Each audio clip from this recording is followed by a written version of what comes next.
জ্ঞান, অধ্যবসায় আর আত্মত্যাগের এক অনন্য নাম ইমাম মুসলিম।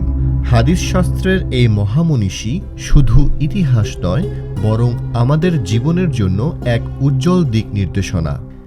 ইমাম মুসলিমের পুরো নাম ছিল আবুল হুসাইন মুসলিম ইবনুল হাজ্জাজ আল কুরাইশি আন নিশাপুরি। ২০৪ হিজরিতে তৎকালীন খোরসানের বিখ্যাত শহর নিশাপুরে তিনি জন্মগ্রহণ করেন। সুগঠিত দেহ, সুন্দর চেহারা ও পরিপাটি থাকার স্বভাব ছিল তাঁর, কিন্তু এর চেয়েও বড় পরিচয় ছিল তার অতুলনীয় জ্ঞান ও স্মৃতিশক্তি। মাত্র ১৪ বছর বয়সে হাদিস শিক্ষার হাতেখড়ি হয় তার। ১৬ বছর বয়সে হজ করতে গিয়ে তিনি মহান শিক্ষকদের সান্নিধ্যে আসেন। এরপর ইরাক, মিশর, সিরিয়া, বসরা ও কুফা সহ বহু শহরে ভ্রমণ করে প্রায় ৩ লক্ষ হাদিস মুখস্থ করেন। তাঁর শিক্ষকদের মধ্যে ছিলেন ইমাম বুখারী, ইমাম জুহলি ও ইমাম ইসহাক বিন রাহুয়ার মতো বিখ্যাত মুহাদ্দিসগণ। ইমাম মুসলিমের জীবনের শ্রেষ্ঠ কীর্তি হল সহিহ মুসলিম।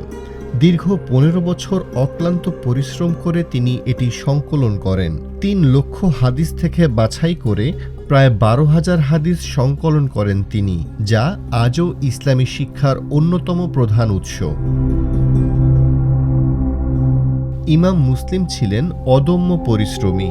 একবার একটি হাদিস না পেয়ে তিনি রাতভর খুঁজতে থাকেন।